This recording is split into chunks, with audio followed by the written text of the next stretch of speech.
All right, but let's talk about relationships. Yes. So you have clients, I'm guessing in both London and Dubai. Yes.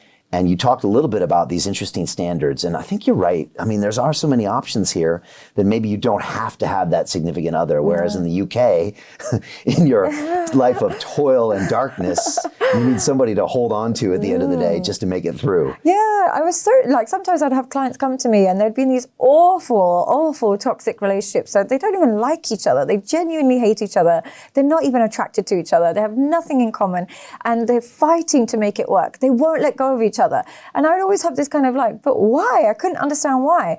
But when I go to London in like December, November, and I look outside the window and it's raining, it's miserable, I'm like, I completely get it. I completely get it. If you don't have a friends and family, even if you do, you don't even visit them that much. Right. So if you're home by yourself and it's dark and miserable, it's almost better to choose the comfort of the chaos than otherwise it's just isolation. So then I had a complete understanding of why they stay in these really unfulfilling relationships. So I think it helps because then I become less judgmental because I normally would be like, but you can leave, like you can be in a healthy scenario, but the alternatives are so minimal in certain cultures and certain environments that I can understand why people stay. Okay. And so people are looking at that dark day and that rain coming out and they're in a relationship that they don't really want to be in. How do you tell people to break a relationship? And do you have to say to them, look, there is a way to get into the next relationship? Because I'm guessing a lot of people, especially if they've been in marriages for 10 or 20 years, they think, I'm never going to find someone else. I don't want to go on a dating app. Of course. And how do you walk people through that? Well, here's what I say to them. Just imagine your partner doesn't change at all for the rest of your life. Nothing changes. They're exactly how you met them today. And then say to yourself, can I accept them for who they are rather than begging them to change?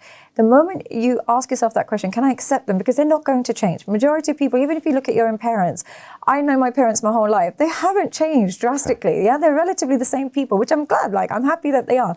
But in terms of their marriage, they haven't changed much. So people don't change. And they think, but what if they go therapy? What if they watch a bunch of your podcasts, whatever? But generally, they'll only change if they meet somebody else who has a different set of standards. Now, what I mean by that is if I'm constantly cheating on my husband, I'm disrespecting him, this, that, and the other, chances are I'll never change with my husband because he's tolerated that. But if I choose another man who's got higher standards, maybe I'll change. But with the same person, it's like starting to work really hard at your job when really you're already like the CEO and you've already been promoted 100 times. Why would you change? But in a new company, you have to show your levels. So that's why I would say in this relationship, can you accept them for exactly who they are? If the answer is no way, then I say stop expecting change and then you have to leave. You're just wasting your own time. But if you can accept who they are, then just accept and stop nagging at them about the things that you don't like. Okay. But radical acceptance will help them realize whether or not they can actually put up with this for the rest of their life. Okay. All right. Got it.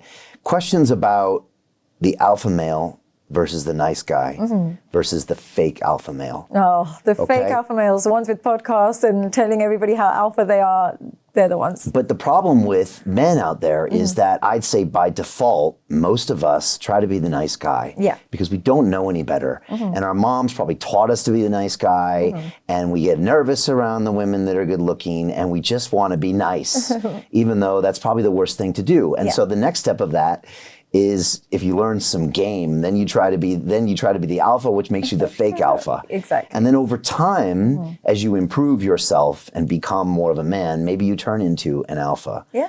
How do people negotiate that madness? Well, here's where it starts from, and this is where it's so common in the world that we see it today. In previous generations, men had very, very strict fathers that were quite aggressive and hostile and stuff, and they just accepted that as a norm.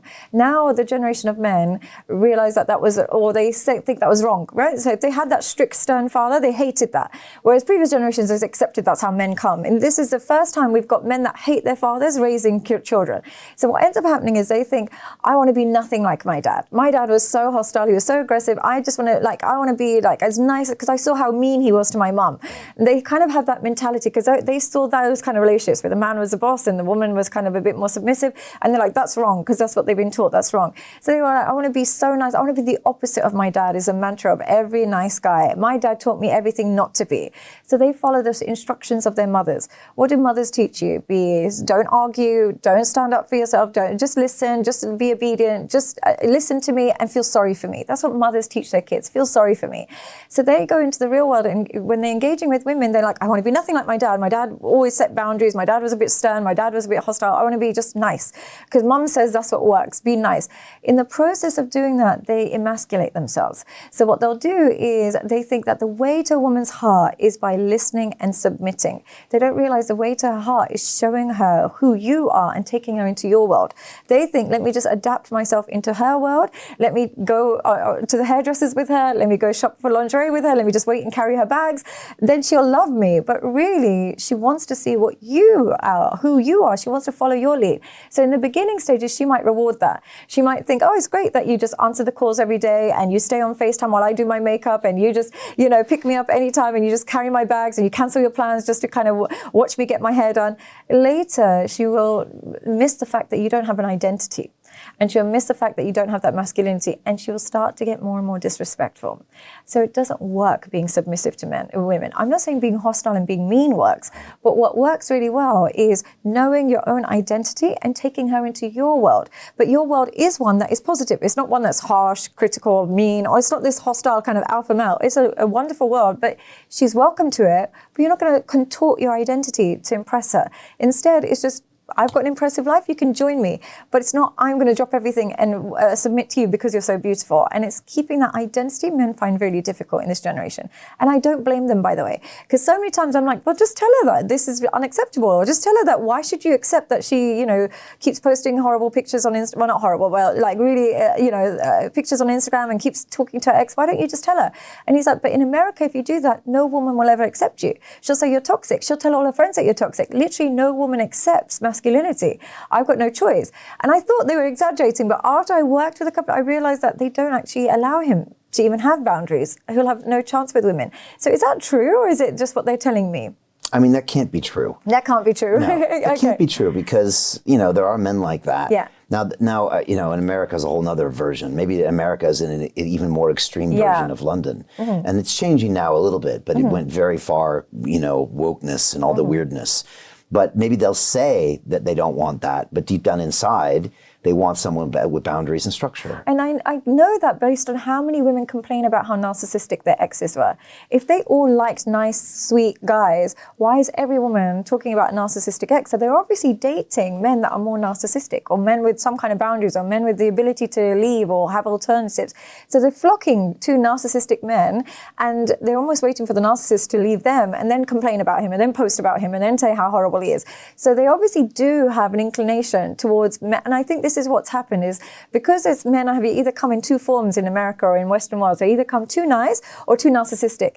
They haven't found the balance. And if they got a choice between a nice guy and a narcissist, they'll choose a narcissist all day, every day, 100 times over than the nice guy. And they don't admit that, but that's what they'll choose. Hi, I'm Sadia Khan, and you might know me as a leading dating coach in modern relationships today.